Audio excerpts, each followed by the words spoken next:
Welcome to The Flow Lane with Emma Maidment, the podcast for anyone ready to create a life of alignment, freedom, and flow without burning out. I'm Emma, a wellness entrepreneur, author, renowned yoga and meditation teacher, and business coach who's passionate about helping you live fully and intentionally. Each week, we'll explore how to reconnect with your purpose, live in alignment, and build a life that feels as good as it looks. From mindset shifts and practical strategies to navigating life's challenges to building your dream freedom-based business, this podcast is your guide to finding flow in every area of life. If you're ready to let go of overwhelm and step into a life of purpose, ease, and possibility, then you are in the right lane. Let's dive in.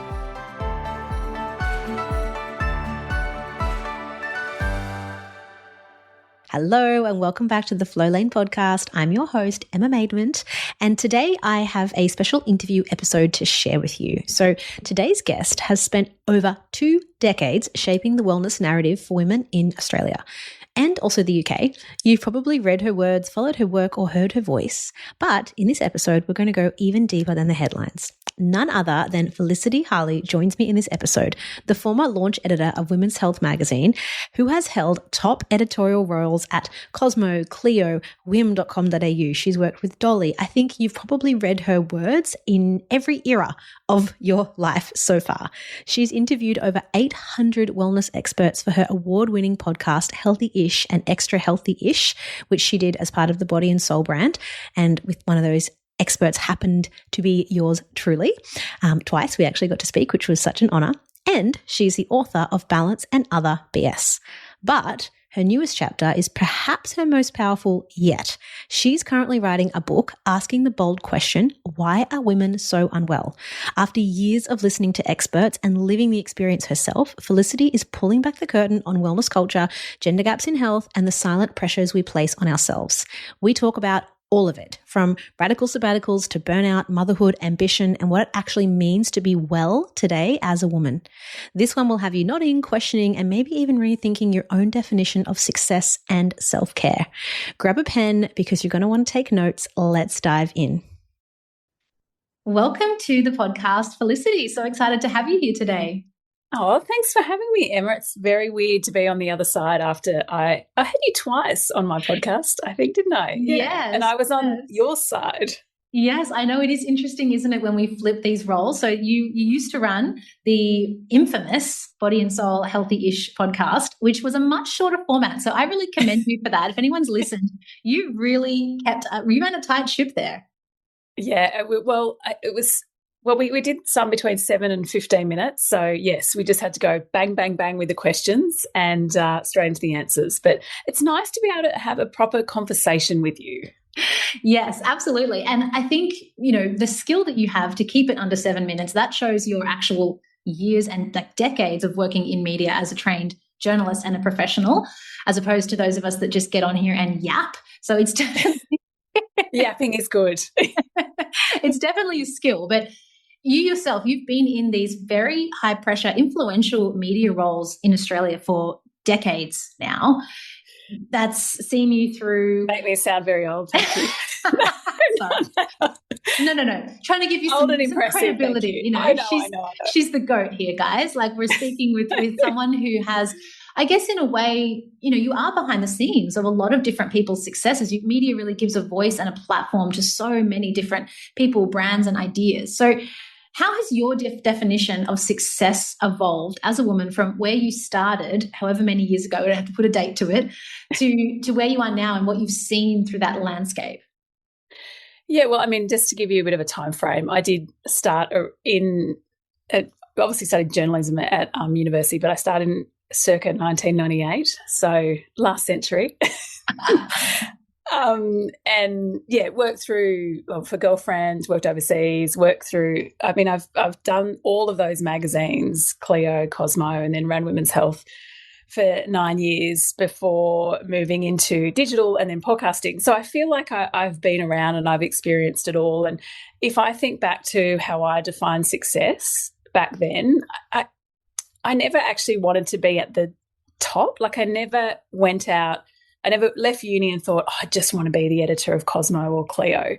In some ways, I think I was an accidental editor. I just kind of picked the next role and the next role, and somehow that just kept climbing and climbing and climbing. And I think I had a bit of a mantra or motto, whatever you like to call it, affirmation back then when I first started out, and that was just be kind to everyone around me, because one day they might be your superior. And so I think that has just led my, dare I say, journey through in my career sense. And so I think in some ways success to me is about influencing others with kindness and compassion and understanding and being at the same level as other people. Just because I'm an editor doesn't mean I'm any good or better than you as an editorial assistant on a magazine.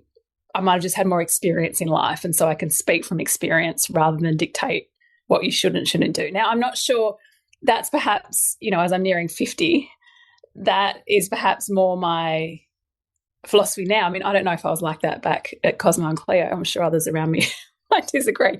But I suppose that's how I've defined success. And, I was, I suppose, very clear on my mission, if you want to call it that, through my career, and that is just to empower women and make them feel good about themselves. Now, if you reverse or if you take yourself back to Cosmo and Cleo days, a lot of people would look at that now and think, but hang on, that wasn't empowering women, and that was actually degrading women. You were telling women how to lose weight, and you were telling women that they should feel bad about themselves, and you were creating unrealistic standards. But at the time, in that era, we felt like we were doing the right thing. So that is probably how I define success now, is just lifting, perhaps it's more lifting women and raising women up and helping women feel like they can be the best that they can be, whatever they do. So that's kind of my MO for success. And so when you look at that as a career progression trajectory, the different eras, if you were to have your own Taylor Swift extravaganza, I grew up with those magazines. That was just, you went and bought the latest Dolly magazine and you read Dolly Doctor, and that's how you found out about periods and about all these kinds of things that were kind of taboo to talk about. Now I feel old looking back and going, these days what kids are exposed to, it's night and day. Media, do you think that the influences of media have shifted? Obviously you've yourself shifted from magazines being the pinnacle to then transitioning online and then podcasts and all these different mediums. How much of an influence do you think it still has behind shaping society and our ideas of ourselves, of empowerment, of well-being? Yeah, I think that's a really good question, and I think it's got a lot less now than it ever had, and I kind of call it old school media, and that's traditional media, how I refer to it as. And I think as the years go by, we've got these brands that rewind 20 years, Cosmo and Cleo, and that we were all reading.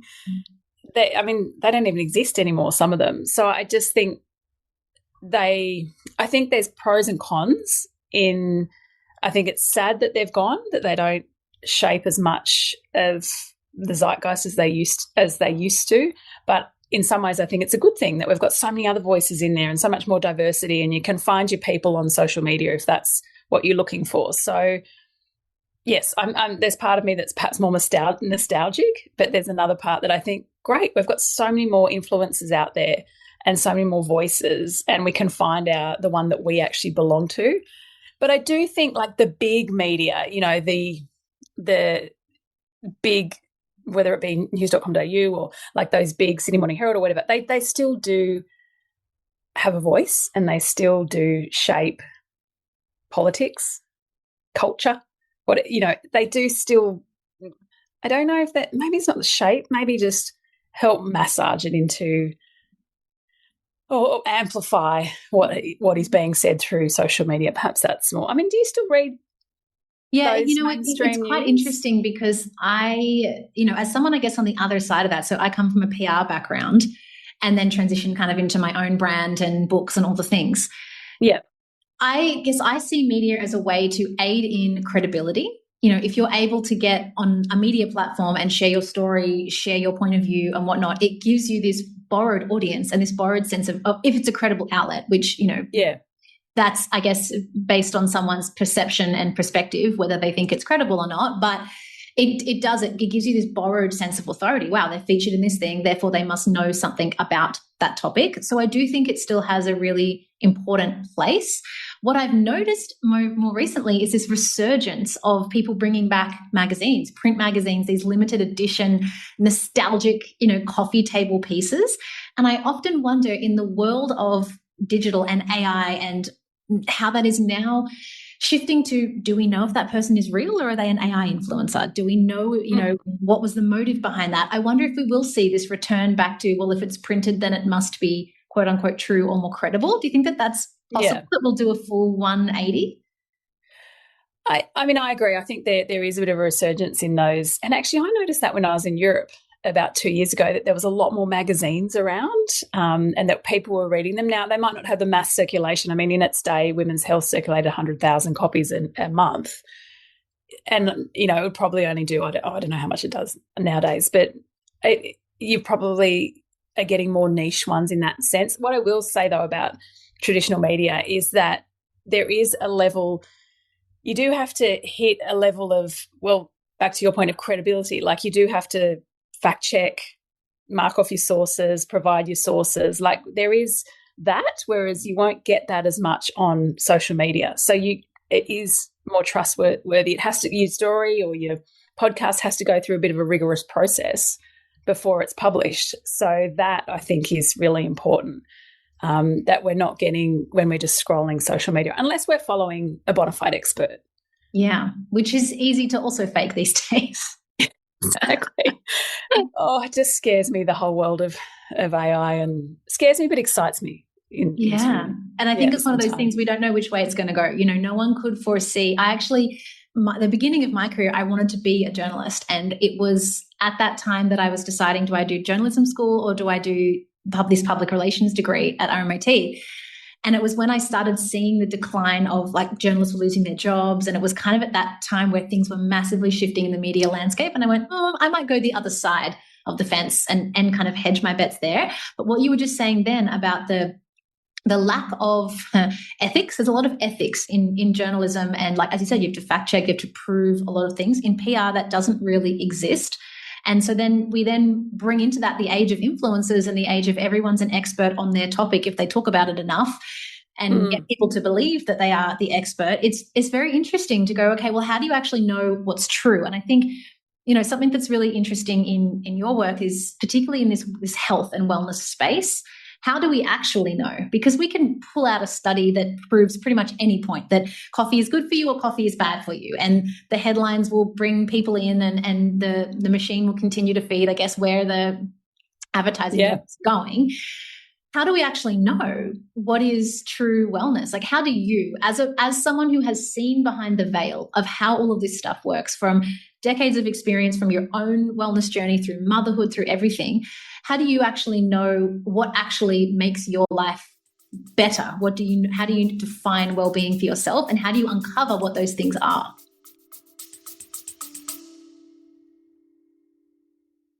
Today's episode is brought to you by my very first book that has just launched, Find Your Flow. Are you stuck in a perpetual cycle of repeating the same patterns over and over?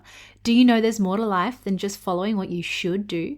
Do you feel foggy in your mind, uninspired by your life? Are you sick of being in survival mode?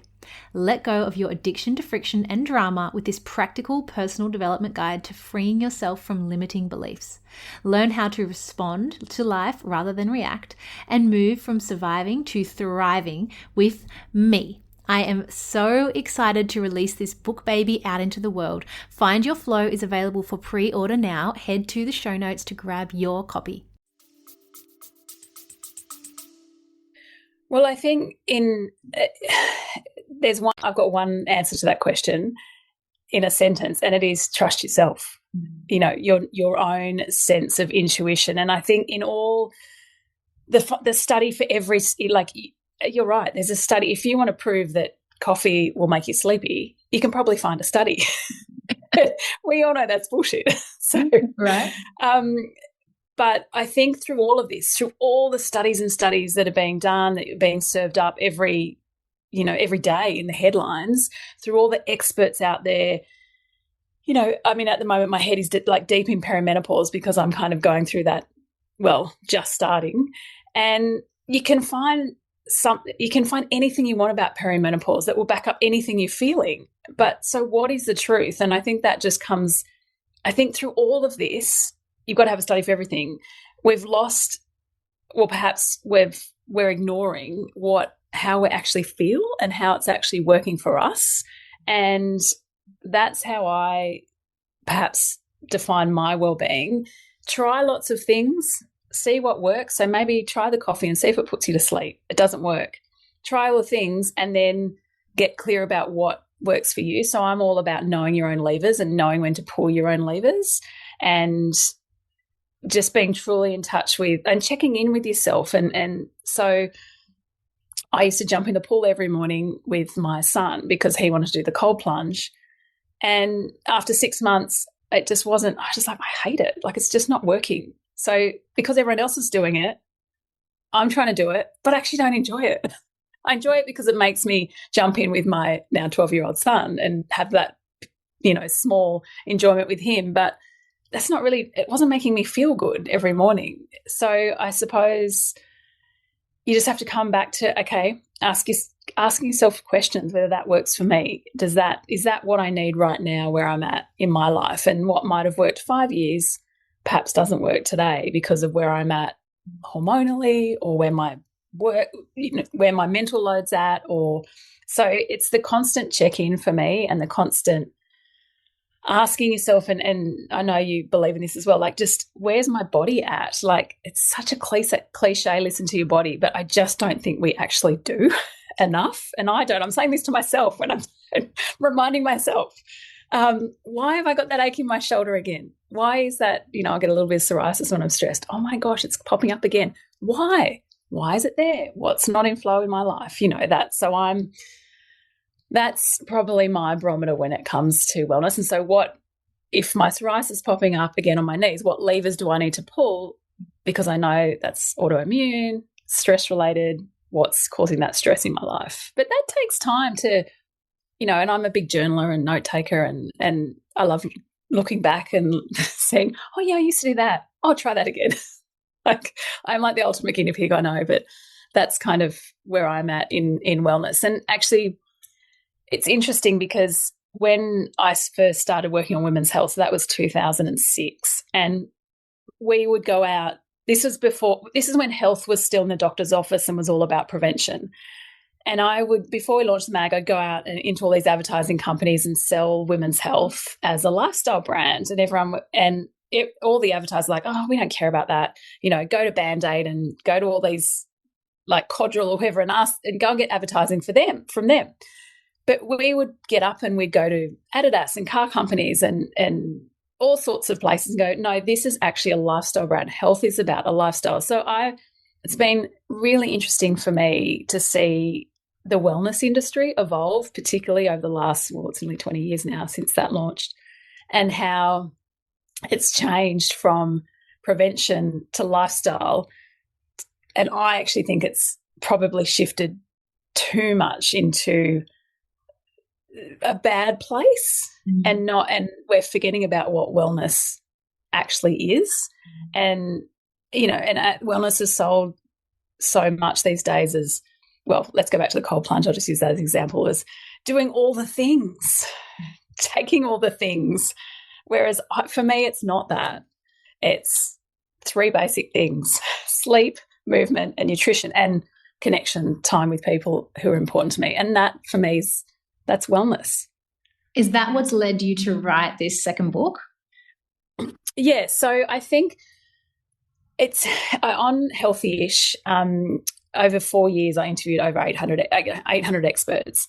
And, as you would know too, Emma, like the same things just keep coming up and up again. And you would know in your downloads, you see the subjects that people click on, and they're always people struggling with anxiety, burnout, mental health problems, or even mental well-being, as I like to call it, so not bona fide mental health problems that you need to see a specialist for,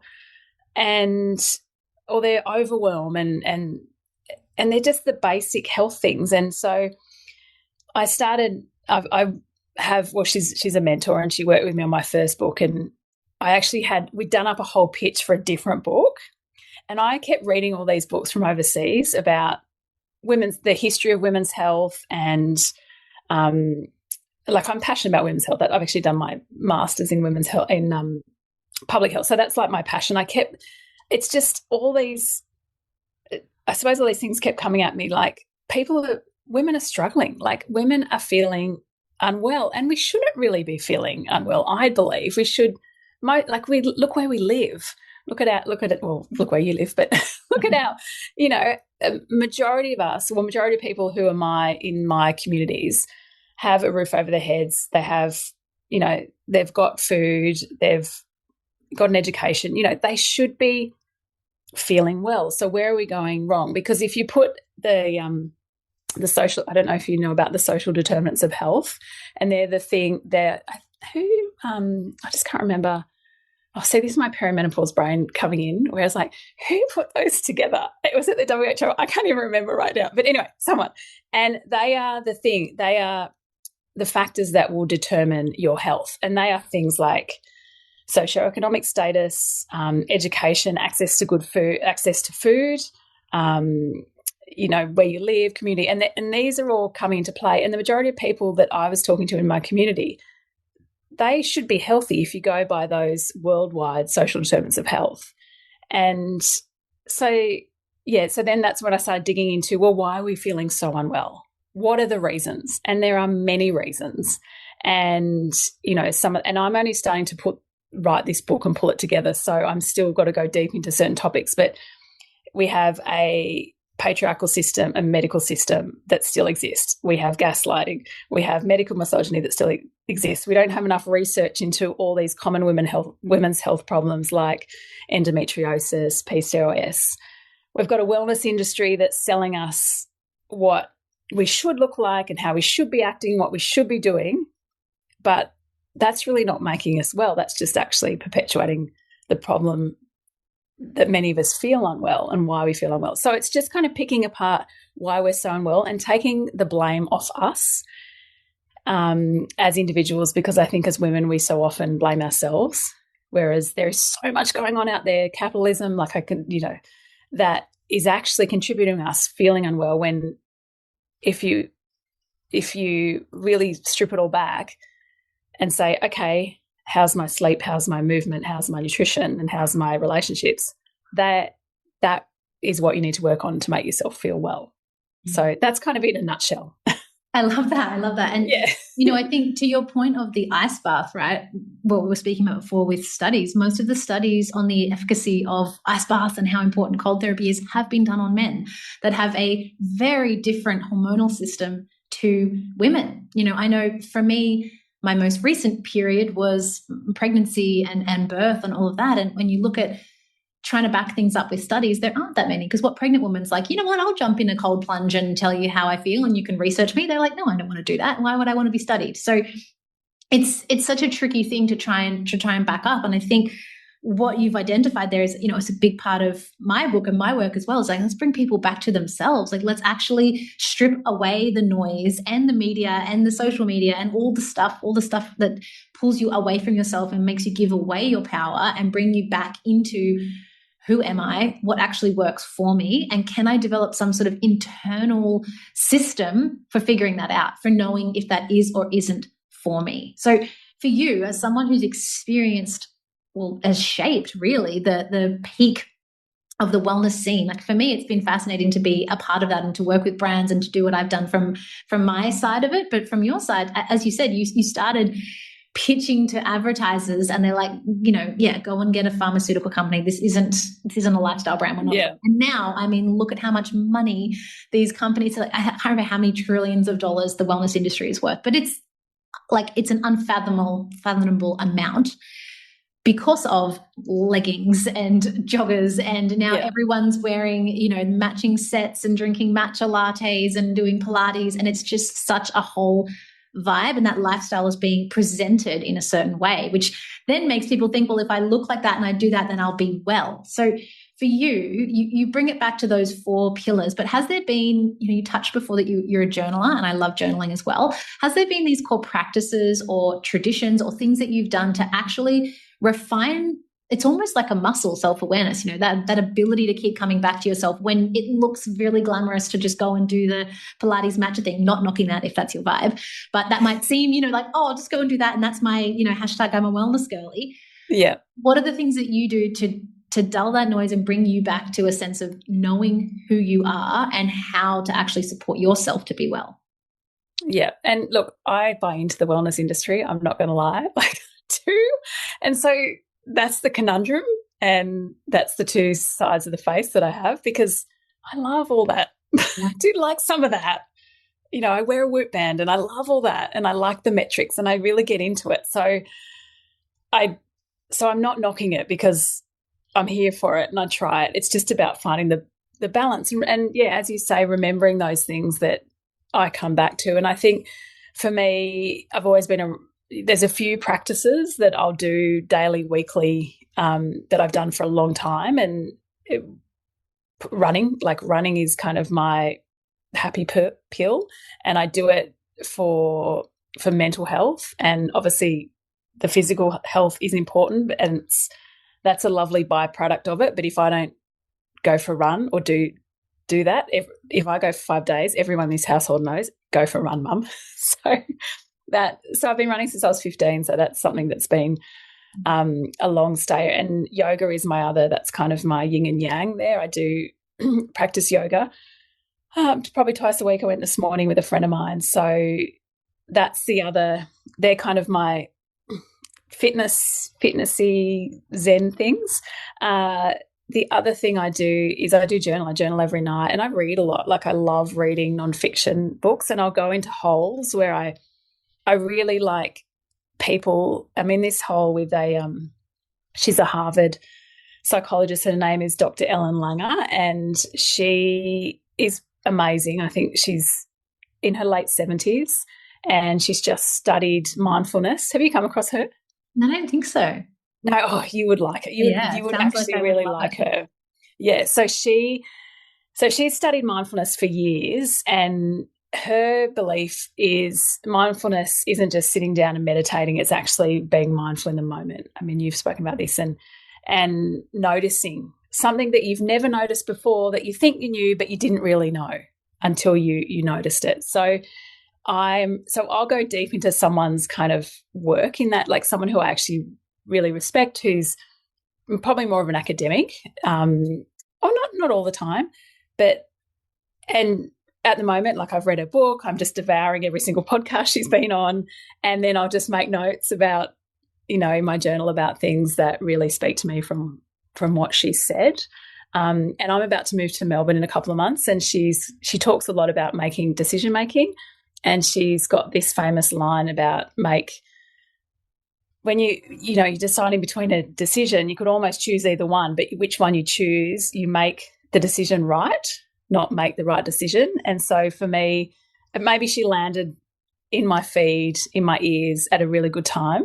And so when I was resisting a move to Melbourne, my husband got a job in Melbourne, and I just thought, I have to make this the right decision. So it actually shifted my mindset from kind of complaining and grieving Sydney to making the move to Melbourne the right decision and the best decision. And now I feel like the river is just, all the rivers are flowing and everything's just kind of fallen into place. The kids, gone to school, we bought a house, and it's all just moving towards Melbourne. So I think that's the other thing I do, just like to do deep dives into, philosophers, thinkers, academics, and just kind of cherry pick things that speak to me in that moment of my life. And so, yeah, I would say that comes into my journaling practice. And I walk a lot. Like, I like going for a walk and just clearing my head. And they're probably the main things I do. And aside from that, most importantly, is just go and catch up with friends. I think we all know how important that is. And have you come across that the longest running Harvard study? Mm-hmm. It's run for 80, for those who haven't heard it, it's it's run for over 80 years now. It started with men, and then it started studying women as well. And it's basically what is the most important thing when it comes to living a healthy and long life. And the number one thing was good relationships, because they'll buffer you through the really hard times, and they'll, it will make you feel amazing through the good times. So that, for me, my relationships are really important. And I suppose when the move to Melbourne came up, I was like, I've got to leave my best mates from Sydney. Like, that was a really hard thing. But you know what? I've got to meet some new ones in Melbourne. So anyone in Melbourne, you want to go for a coffee, let me know. Yeah. But hang on, RMIT, are you from Melbourne? No, so I actually grew up in Newcastle, and I moved to Melbourne to study and lived there for like 15 years. So it kind of feels like home. I do know some incredible people in Melbourne that you could definitely have a coffee with, and you would love. Thank you. You'll fit straight on in. So your love of journaling, I just want to like backtrack a little bit into your work. Is that what led to your first book? Because how do you go from, editor and I guess behind the scenes to then author and putting your own name kind of to something? Your first book, Balance and Other BS. I'd love to hear firstly your perspective on balance, and then that journey of how did that kind of come about? Was it your love of writing? Was it like the natural next step?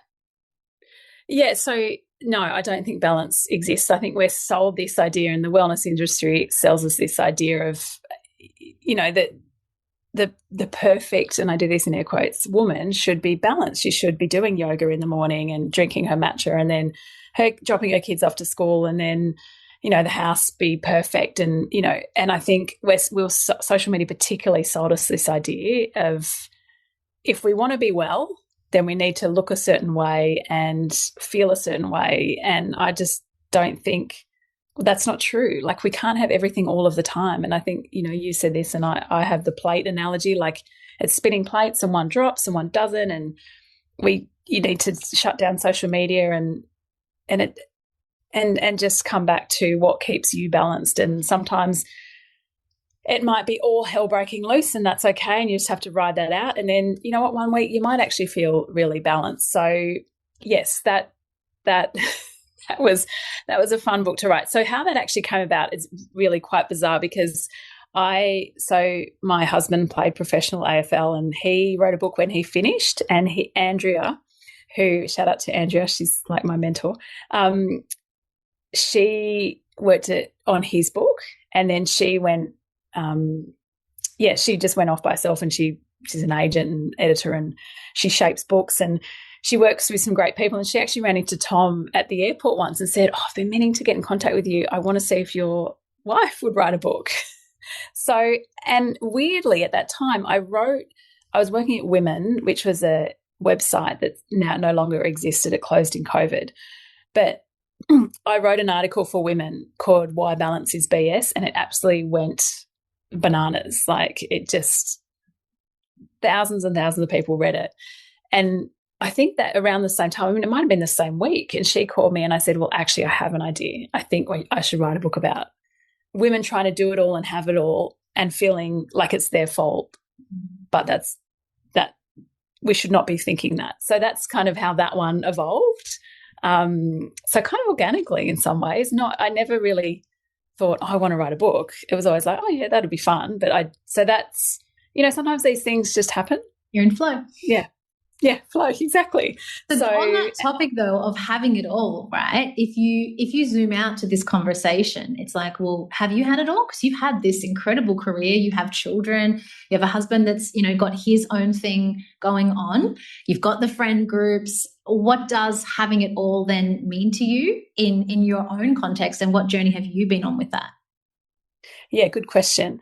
I think it all looks good on the outside, and that sounds all amazing, and yes, that is true. Like that is true. But I think we all have our struggles at different points, and you've got to, people might think that, but I'm 49 years old. I have been around for a while, so that all looks impressive on paper, but that's 30 years, Yeah. So it's I just think we come down to comparing ourselves to other people and holding people up on a pedestal when they're just like the rest of us. And I've had ebbs and flows, and there's been times when it's all just fallen to shit, really. But I'm not going to put that out there, am I? Mm-hmm. So I just, you can't have it all. I always say to people, you can't compare your beginning to someone else's middle, because we see the highlight reel, we hear the introduction to this podcast. Wow, her career sounds so amazing. What an interesting person. But like you said, that's 30 years of so much other stuff happening beyond those key little highlight moments that get shown in the show reel. Do you think then, with the rise of social media, because prior to I love this as an idea, right? Because prior to social media, you would have heard about somebody's life, whether it be a celebrity or some sort of person of influence, from a magazine. You know, they do an interview, they do a tell-all, they're on, 60 Minutes or something, and that's how you get to learn more about their life. Now we watch people's lives seemingly through the lens of social media, and we are all creating personal brands. I mean, it's a big part of my work now is helping people that are, I guess, the experts on your, podcasts and whatnot, actually create personal brands and get their work out there into the world, because it's so important to have a voice for good and for change. But how has that then shifted as the consumer perceiving that? Because did it feel more or less real, do you think, to read it in a magazine and think, oh, that assumption of, well, that's probably all they're going to tell the magazine, they wouldn't really show us their real life, as opposed to then the influencer that's vlogging every day and you think, wow, this must be their real life, because I just watched, a 20-second video that showed me her full day, so therefore that equals, success. How do you think that has shifted and changed from a contributing factor to what's making us so unwell?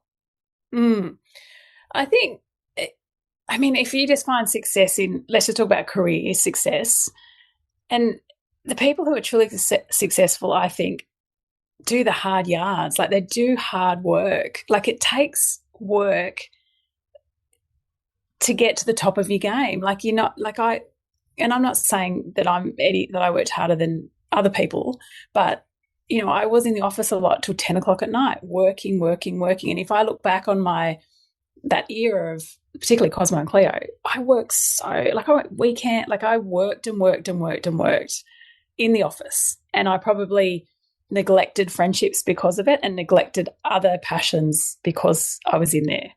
And so I think lots of people think, oh, I just want to be an influencer and I want to be, but the influencers who do actually do well don't see all of that hard work behind the scenes. Like, I'm just thinking of, do you follow Hannah Ferguson from Cheek Media?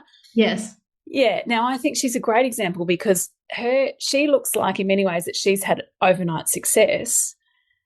But if you really hear her story, she has been working, and I'm using her as an example because she's in the media, and I think she's new media. She's a great example of having success in and being credible in the new media sense.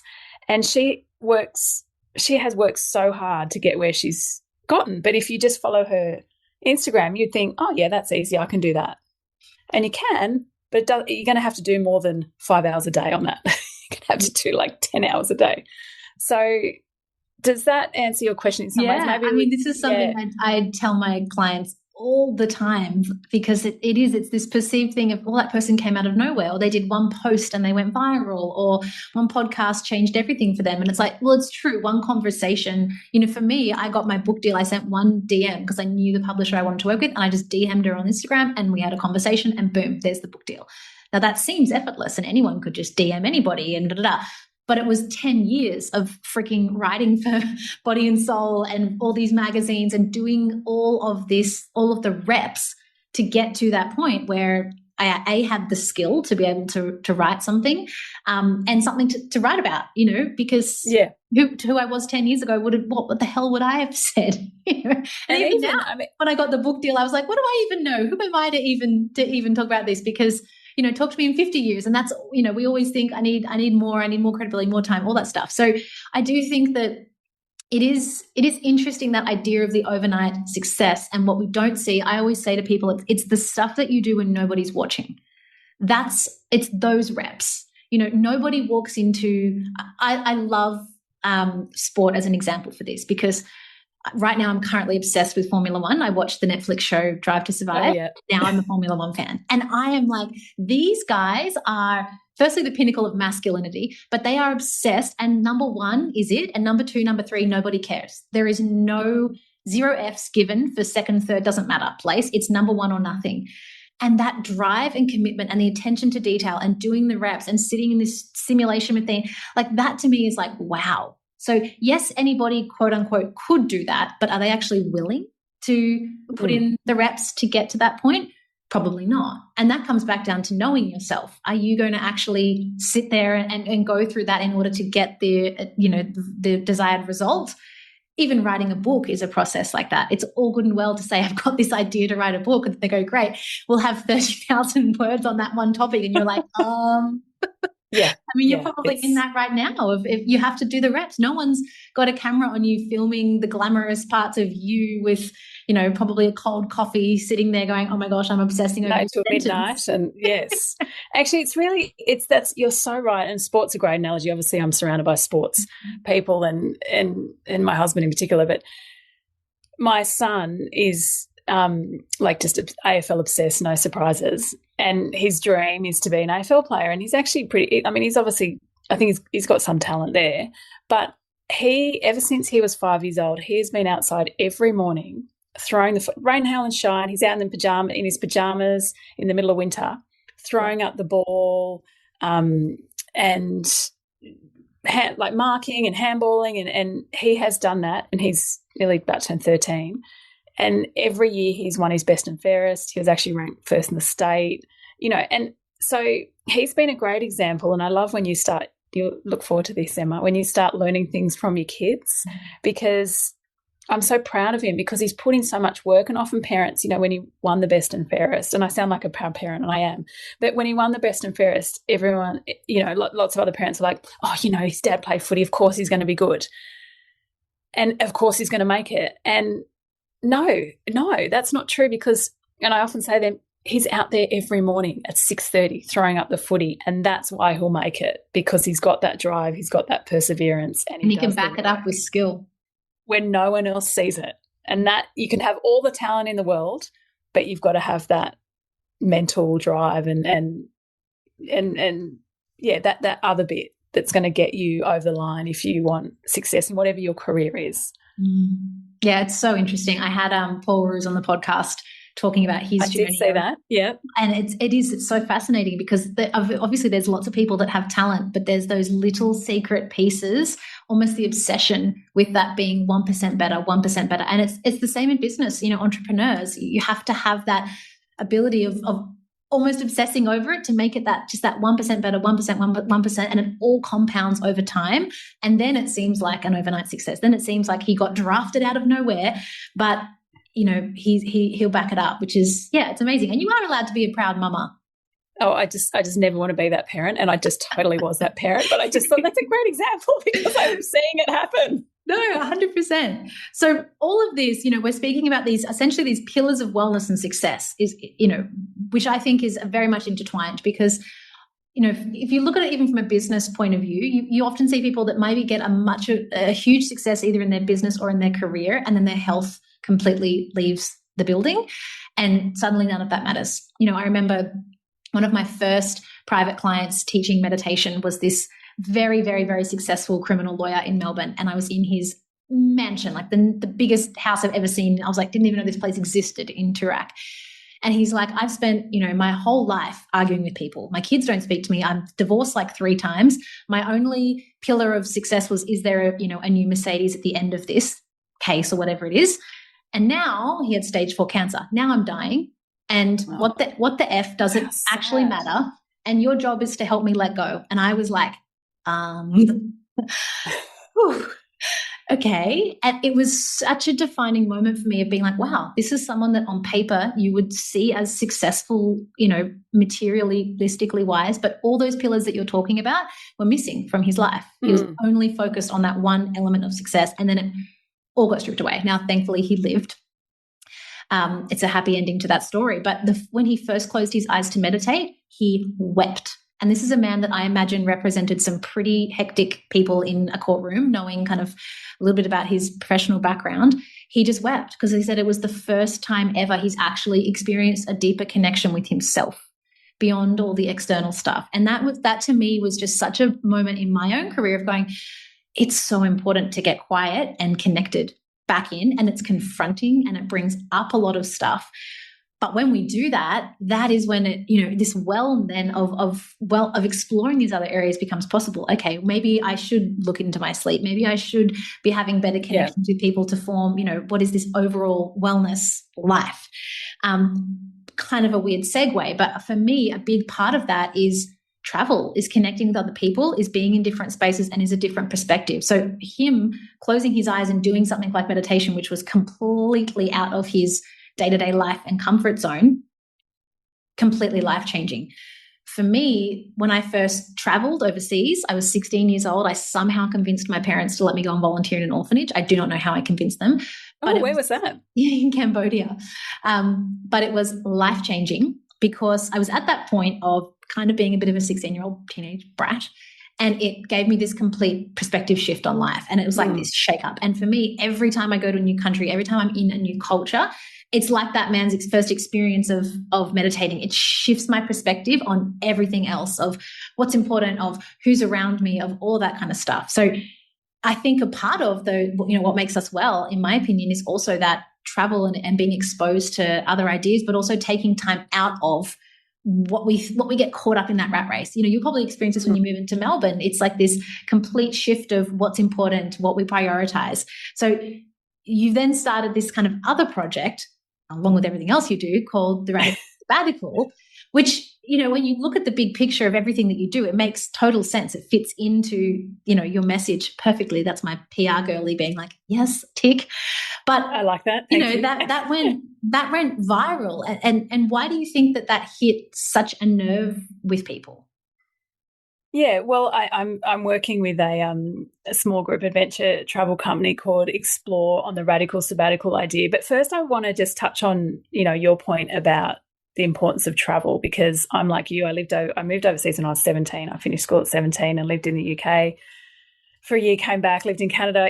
I've traveled a lot, and I've always made travel for me has been so much of a reset. Just being able to step out and you step out of life, and just when you get yourself out of your everyday, you kind of got that outsider perspective, that macro perspective in that sense.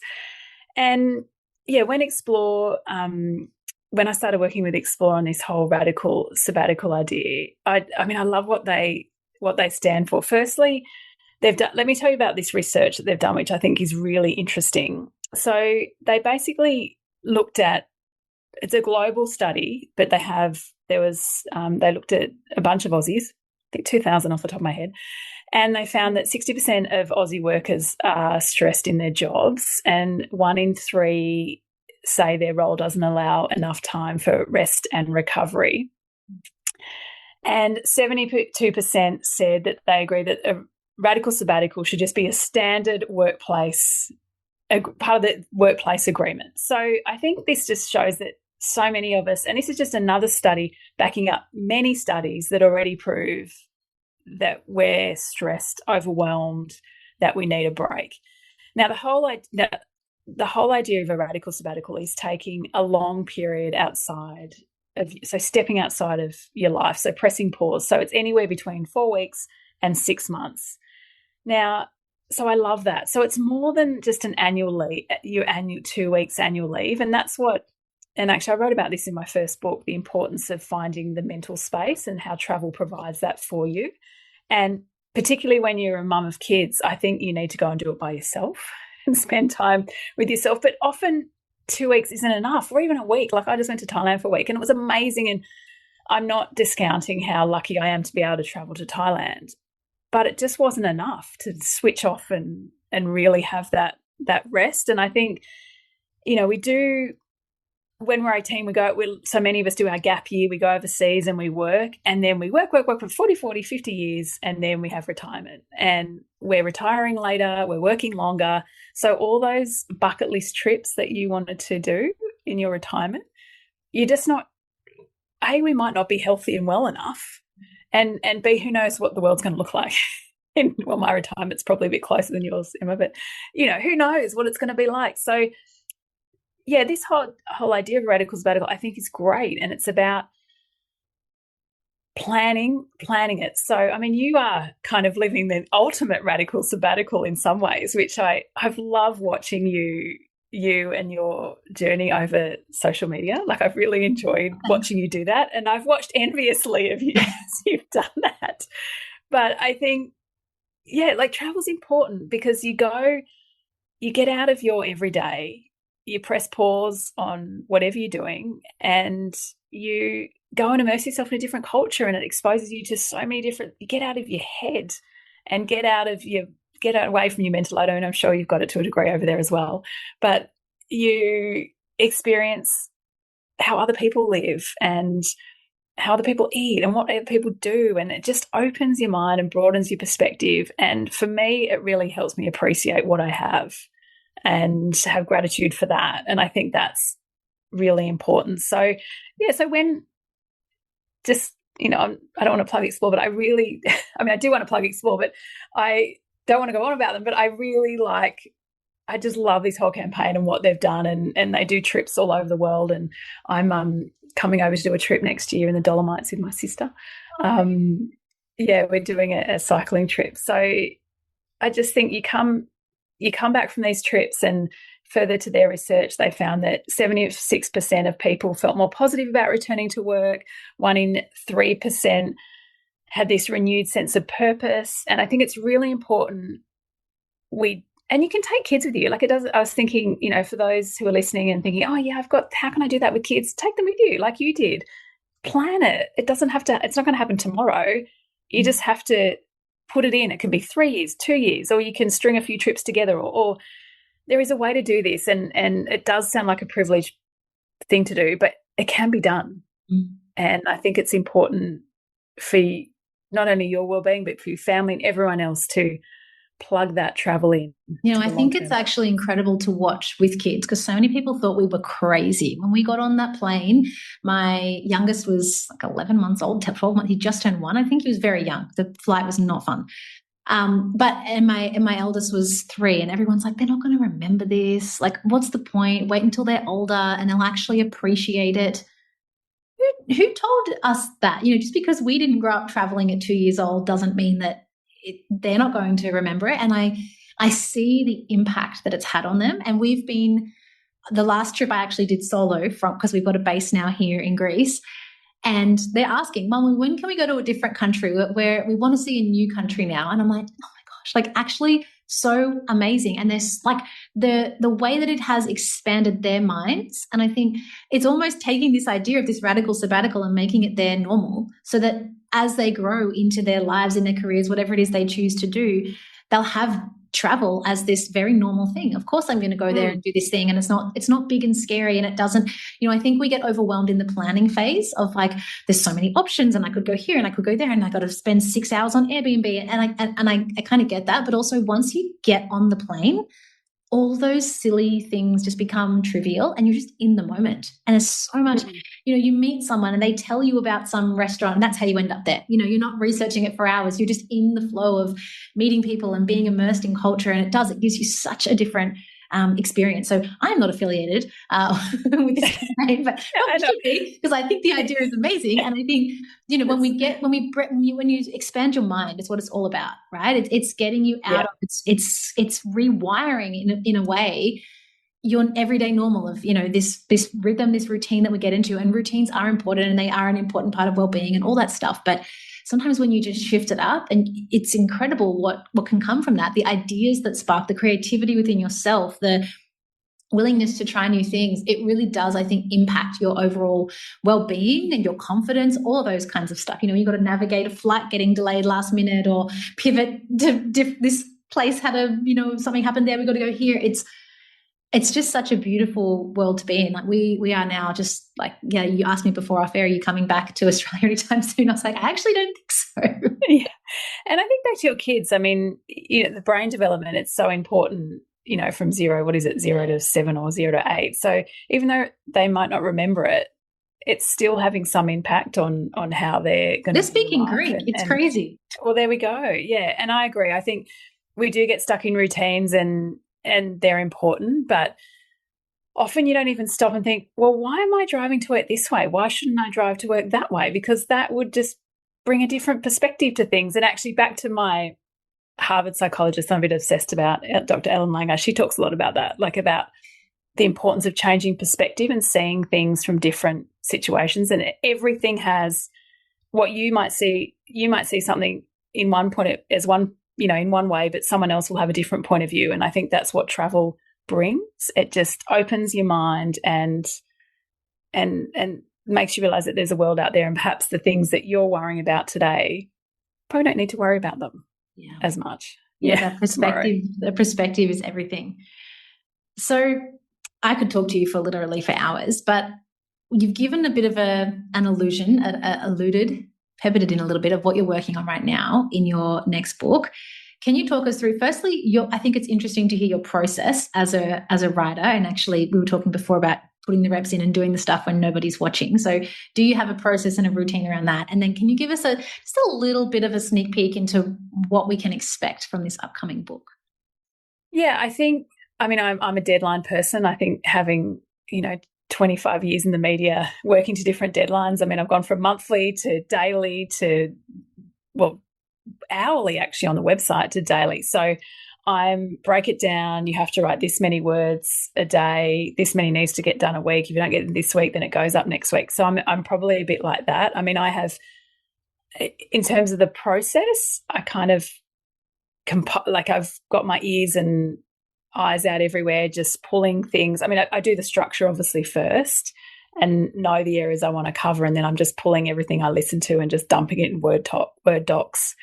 And that's probably my process. And I'm going to go through and mine. I haven't done this yet. It's a bit of a job, but mine my 800 interviews for little nuggets of information, and things like that. And actually, on a reflection to that, I was thinking about that was such in many ways, talking to experts, as you probably find over 4 years, that was like therapy for me in so many ways. Like I had so many learnings from that, and I myself changed based on people I talked. I felt like I went to therapy sessions with experts, and then just picking up nuggets of interesting tidbits and things that people did in their life. But yeah, that's probably how I attack a book, in that way. Just dump it all into different Word docs based on different chapters, and then kind of form my argument. Or I'm a bit odd, like go back to my uni stuff in that sense.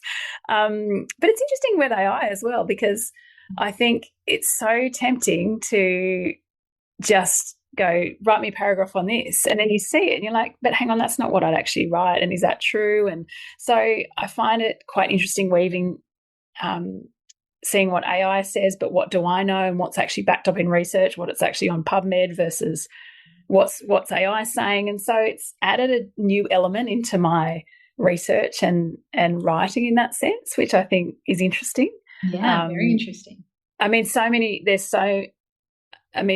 There's companies in Australia who actually have AI now built for their newsrooms, where they just put in the facts and they write a story for them. So it is being embraced in that. Like, I think as a journalist, we need to embrace it and use it to our advantage. Like, often I'll put in a sentence and I'll say, oh, can you add a few adjectives in here? Or how can we make this better? And so I'm finding it really useful in that way.